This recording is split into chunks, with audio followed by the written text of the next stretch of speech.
Good morning. We are getting ready to continue chapter 3 for the instructor training. And we left off on notes. We're going to continue on when to study. We only have a few slides, and so that's going to be good. What we're going to do on today, which is the first day of the week for the instructor training, is just continue chapter 3, fill in some notes, and get familiar with how to study. I believe as educators, we first have to be able to understand and learn how to adapt it to our styles, and then be prepared to teach it, which is also helping students identify how they learn and how they study. Ultimately, once we have that understanding, we're able to move forward, and learning can be easy on both sides, or at least have a great flow. But we got to be able to understand how one learns, how they receive the information, and how they particularly attain the information, and retain the information. So let's look at when to study. With the Master Educator third edition, from a lady, it says study during peak performance times. Okay. Study during peak performance time. And those times can vary with each learner.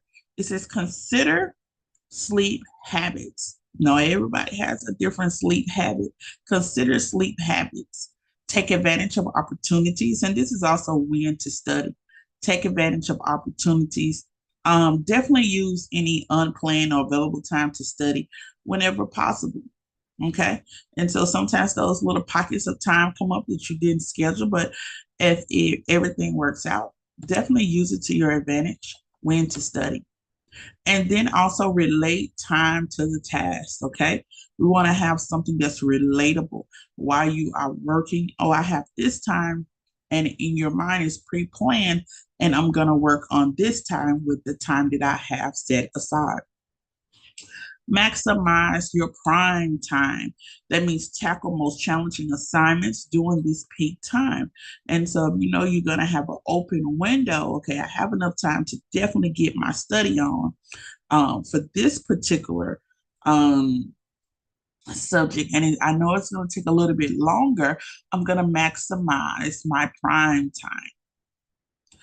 Let's look at 15 study habits. Okay. What we want to do first is take charge. We want to be responsible for learning.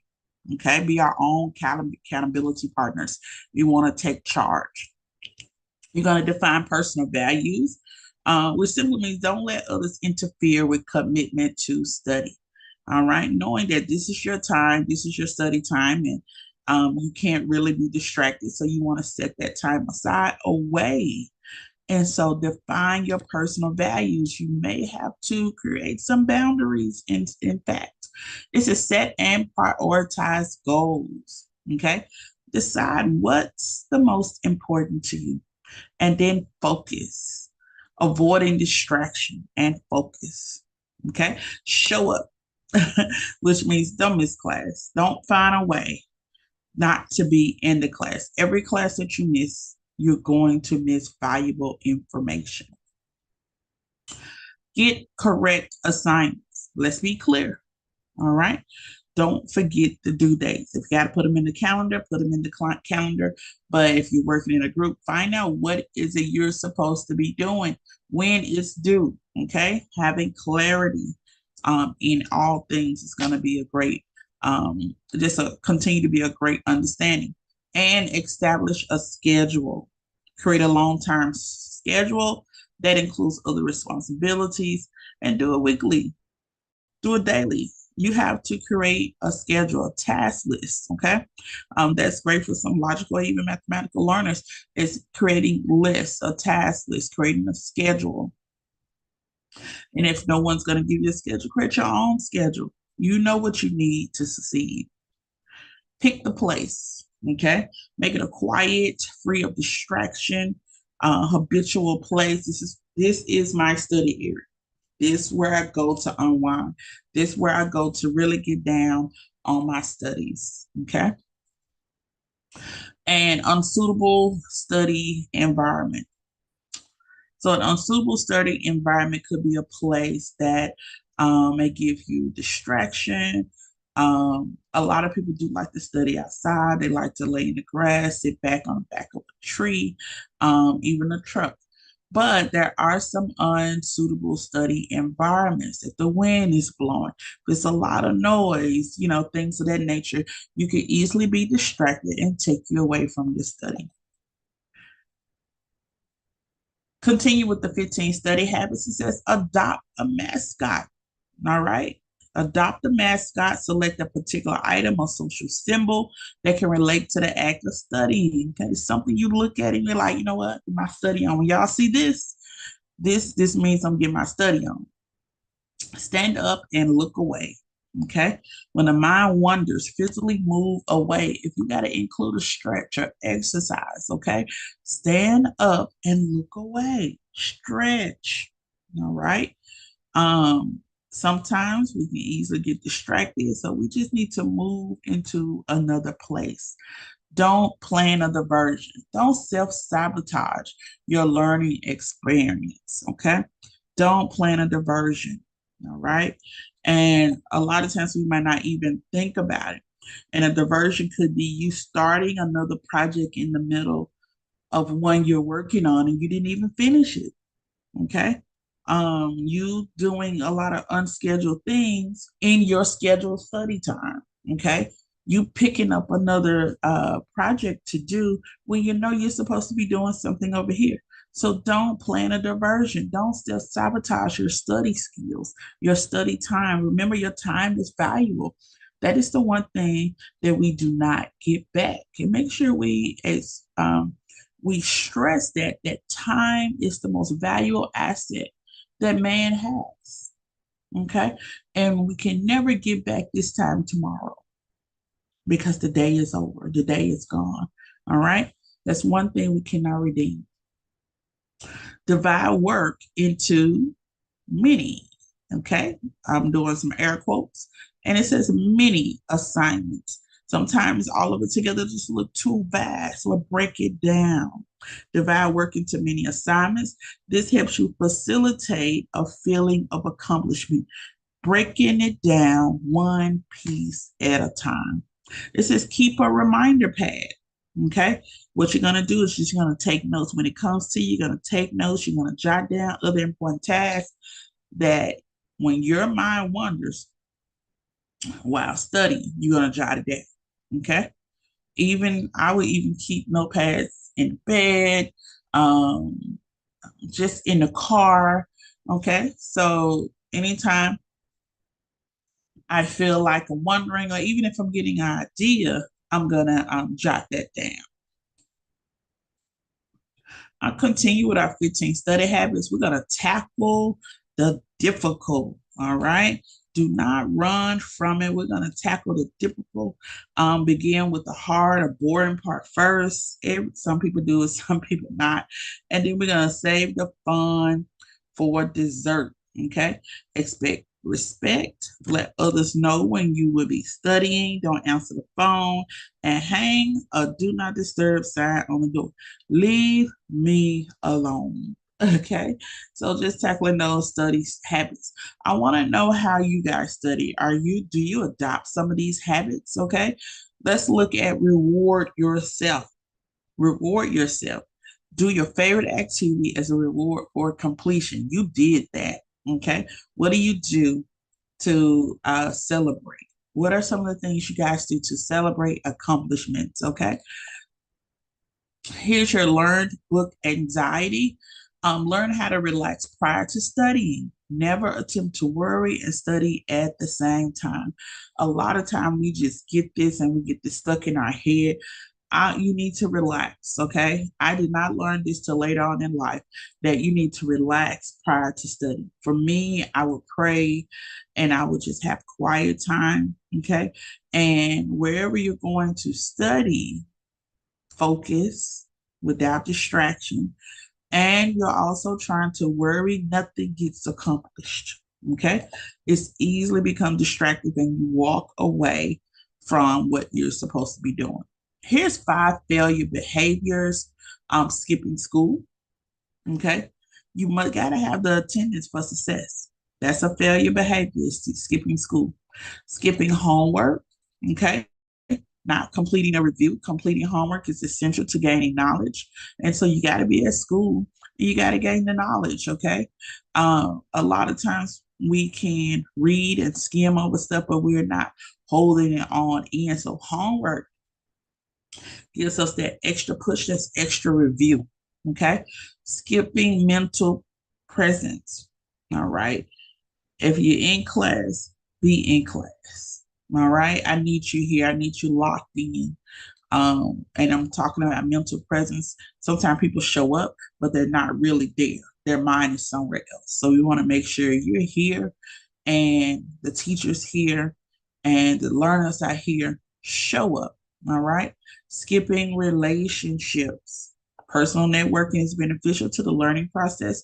Do not totally avoid being in having social going to social events or even socializing. That is a small percentage of you just being, still maintaining yourself and being comfortable, is socializing with other individuals, building relationships.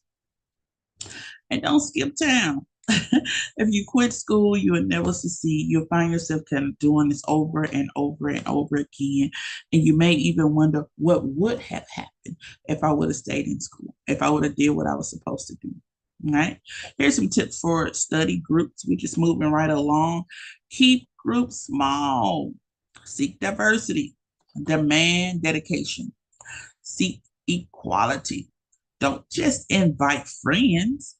Assign leadership, maintain rigorous formality, and appoint a chairperson and establish guidelines.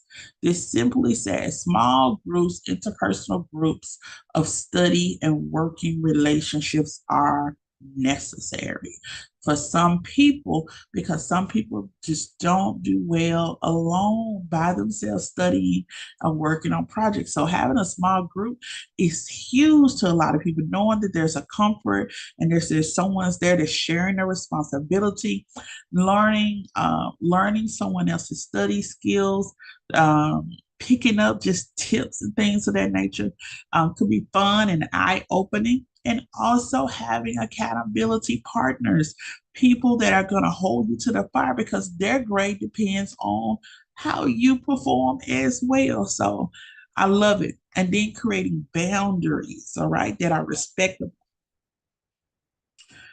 Here's tips for study groups. All right. And so this is some great, amazing tips for study groups. Fitness is a must. Exercise your brain, exercise your body, follow a balanced diet, drink plenty of water, avoid drugs and alcohol, and get plenty of rest. Those are some fitness musts. And so you can make your body feel good. And when your body feels good, it's amazing, you perform at a higher level. Okay. And so that's what we want to do. We want to exercise our brain. You do puzzles, or we want to reduce the amount of stress, and we want to stretch. I love to stretch. And so exercise our body, eat a balanced diet, overeat, things of that nature, drink plenty of water. You're going to clear your skin up and you're going to feel good. Avoid drugs and alcohol and get plenty of rest. Go to sleep. All right. The importance of test taking skills. All right, we're going to test the vitality. You're going to list and less anxiety and greater demand for results. All right, this is many factors contribute to how well learners will perform on tests. They include physical and psychological well-being. So we got to make sure that mental is healthy and in a great place. Time management, reading skills, note taking skills, study skills, learning skills, memory, writing skills, and test taking skills.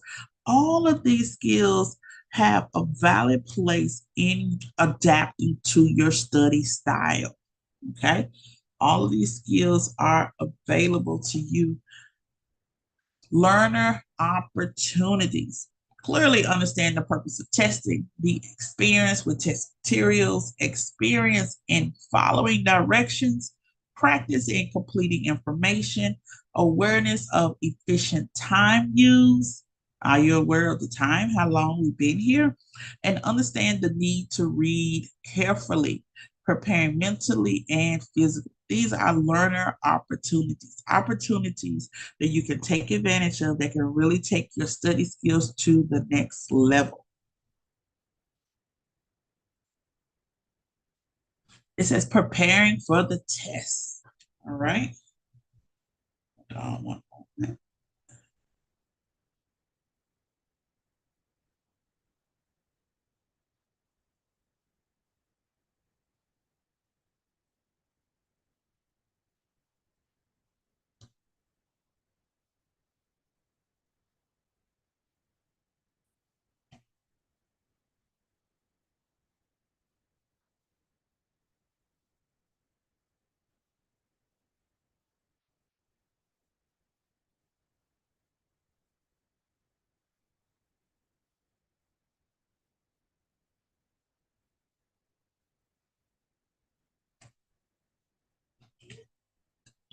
All right. It says preparing for the test. As we get ready for the test, get mentally and physically ready.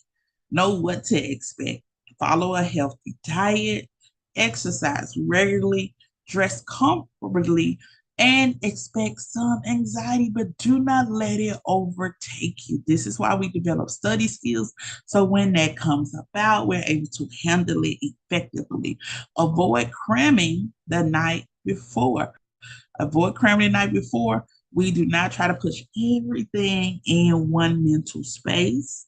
And then we don't lose it the following day. On test day, relax and slow down physically. Just chill out for a minute. Review material lightly. You ain't got to go over all the chapters. Okay, because if you have developed your study skills, you're able to retain the information. There's a memory that has set in. You've been able to relate the information. Arrive early and be confident.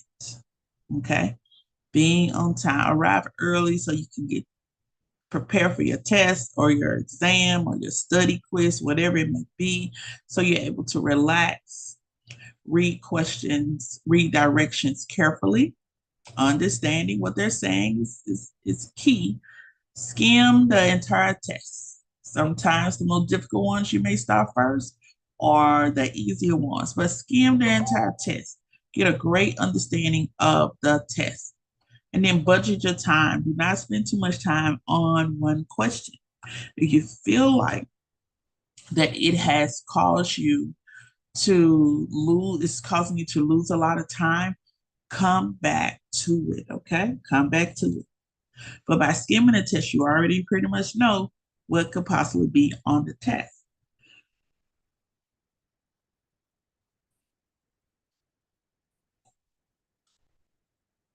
All right, continue it on test day. Monitor your time. Begin as soon as possible. Answer the easiest questions first. That's why you're skimming to see what's on it. Mark skipped questions. So you're able to go back. Read questions carefully. Look for all conjunctions, all meanings. I told my students the other day, if you know your terms, you're able to understand what the questions are asking. Okay, so go and make sure you study your terms and read the questions carefully. Answer as many as possible. Double check your answers. All right. Don't doubt, but double check your answers. Check test booklet carefully. And on that last one, check test booklet carefully, making sure you have answered each question. Deductive reasoning. Here's something we're going to just review, spend a little moment on. Eliminate incorrect options. A lot of times you have things there you like that just, I know that don't go with it, okay? I usually will eliminate two. If it's multiple choice A, B, C, D, I will tell myself it's at least two of these that are not right. At least two of them. And I will eliminate those two and then make my decision between the last possible two, right? Rapidly define problem or question, all right? Watch for keywords or terms, all right? But and, if, okay? Study the stem. The stem could be that thing that causes you to, there's a lot of wording in front of the stem, but the stem could be that thing to cause you to say, okay, what actually is the question asking? When we talk about deductive reasoning, it allows us learners to reach a logical conclusion by employing logical reasoning. Okay, what makes sense? The more answers that are eliminated as incorrect, the better chance that the learner has of getting the correct answer. Okay. When it comes to rapidly defining the problem or question, the strategy enables the test taker to analyze and evaluate. All right. What could be the possible scenarios that this could be true or this could be false? And when you're watching your key terms, the test taker should look very closely for any qualifying conditions or statements. Look for such words or phrases such as usually, commonly, in most instances, never, always, and so forth. All right. And then when it comes to studying the question stem, okay, there's usually a clue in the question that leads you directly to the answer.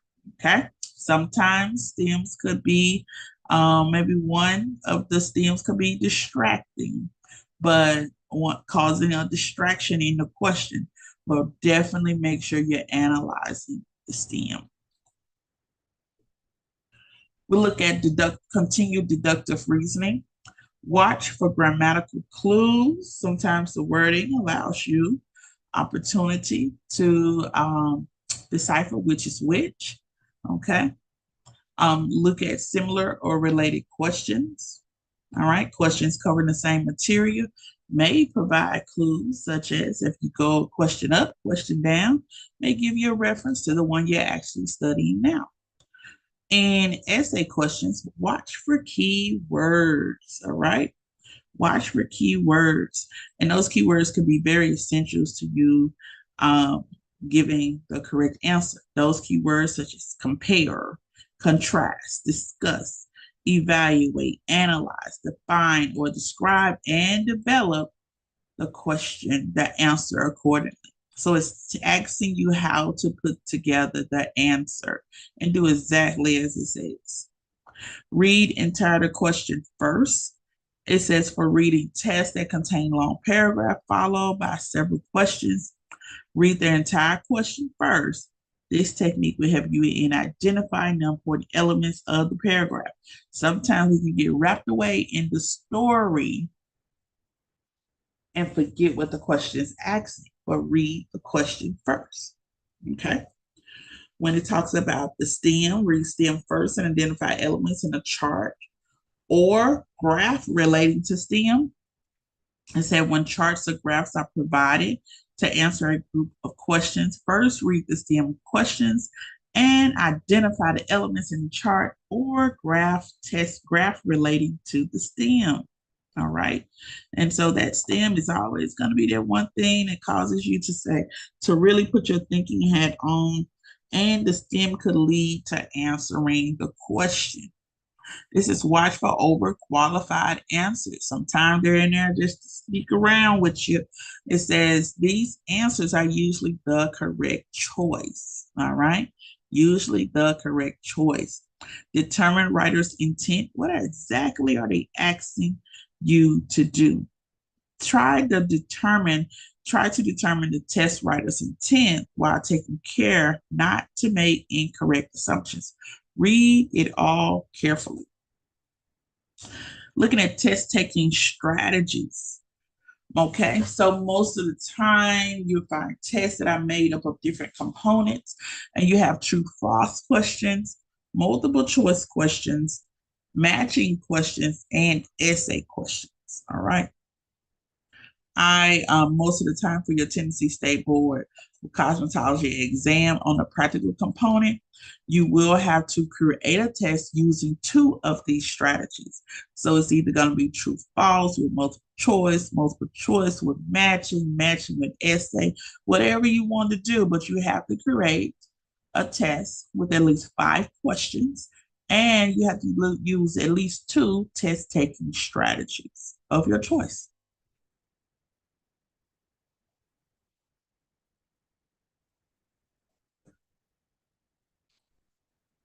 Let's look at these educator strategies as we begin to close out.